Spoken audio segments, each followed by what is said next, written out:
APJ Abdul Kalam यांची जयंती वाचन प्रेरणा दिन म्हणून का बरं साजरी केली जात असेल, तर त्यांना वाचनाची खूप आवड होती. हे तर सहजच आपल्या लक्षात येईल की त्यांना वाचनाची खूप आवड होती आणि म्हणून त्यांच्या स्मरणार्थ हा वाचन प्रेरणा दिन इथं साजरा केला जातो.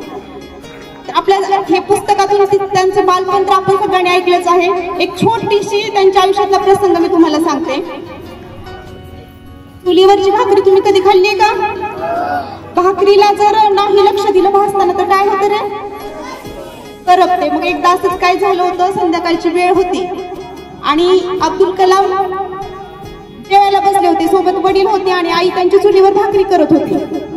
आणि भाकरी करत असताना आईचं थोडं लक्ष नसल्यामुळे ती भाकरी करपली. पण जेवायला उशीर झाला होता म्हणून आईनं काय केलं, अब्दुल कलाम जे होते त्यांच्या वडिलांना जेवायला वाढलं. ताटामध्ये एका साईडला वाटीत भाजी ठेवली आणि ती करपलेली भाकरी दिली आणि त्यांच्या वडिलांनी ती भाकरी गुपचूप खाल्ली. पण आपल्याला सवय असते बघा, आईची चुकू द्या, मोठ्या भावाचं चुकू द्या, बहिणीचं चुकू द्या, आपल्याला काय वाटतं रे? वडील काय करतील आता? रागवतील. तसं त्यांना पण वाटलं की आता आईला नक्कीच आपले बाबा रागवणार, म्हणून त्यांनी बाबांकडे बघत राहिले की आता बाबा नक्की आईला रागवतील. पण बाबा काहीच म्हणले नाहीत, गुपचूप त्यांनी ती करपलेली भाकरी खाऊन घेतली. मग APJ अब्दुल कलाम यांना खूप आश्चर्य वाटलं की असं कसं बाबा काहीच म्हणले नाहीत आईला. म्हणून त्यांनी जेवण केलं त्यांच्या बाबांनी आणि अब्दुल कलाम यांच्यासोबत ते शाळेच्या गप्पा मारत बसले. मग गप्पा मारत असताना आईला थोडंसं वाटलं की माझ्याकडून भाकरी करपली, पण यांनी काहीच बोलले नाहीत. म्हणून आईनंच माफी मागितली की माझ्याकडून भाकरी करपली, मला माफ करा. त्यास ते काय म्हणले बाबा त्यांचे की असू दे ग, मला करपलेली भाकरी खूप आवडते.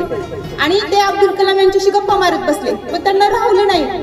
त्यांनी बाबांना विचारले की बाबा आईनं एवढी भाकरी करपवली, तुम्हाला तशीच जेवायला दिली, तुम्ही कसं काय आईला काहीच म्हणलं नाही? त्यावेळेस त्यांनी जे उत्तर दिलं ते उत्तर खूप त्यांच्या बाबांनी ते त्यांच्या असं आपण म्हणतो ना, काळजाला लागलं किंवा त्याच्यातून त्यांचं आयुष्य बदललं. आयुष्यात एक कलाटणी मिळत असते, प्रत्येकाला आयुष्य जगण्याची एक संधी मिळते किंवा त्याच्या आयुष्यामध्ये एक असं रूप येतं की त्यातून त्याचं आयुष्य बदललेलं असतं. त्यावेळेस त्यांचे बाबा त्यांना म्हणाले की हे बघ, भाकरी करपली होती, मी भाकरी खाल्ली, भाकरी कुठे गेली आता?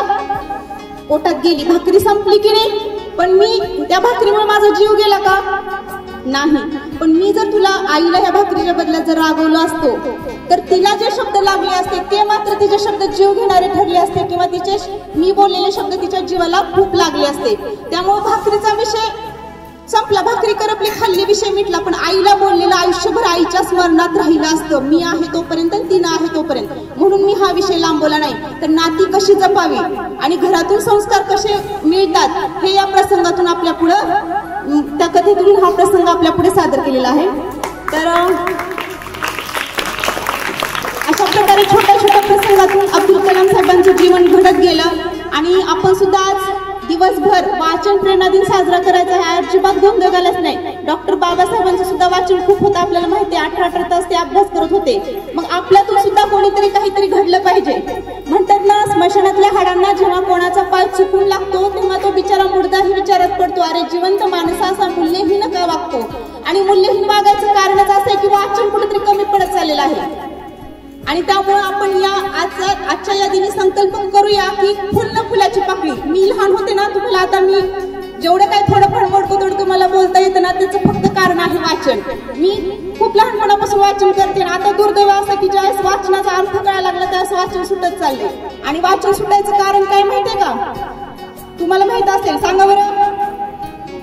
मोबाईल. आणि त्याच्यामुळे माझं सुद्धा वाचन सुटत चालले ना. आपल्या सरांनी जे ग्रंथालय उभारत केलेलं आहे, आम्ही निश्चितच सर असते ते 1 तास घालवणार आहेत आमचा वर्ग. आधीच आम्ही बुक करून ठेवतो त्याच्यासाठी. आमचा आज किल्ला बनवायचा आहे आणि त्याच्यानंतर आम्ही 1 तास तिथं वाचन करणार आहोत.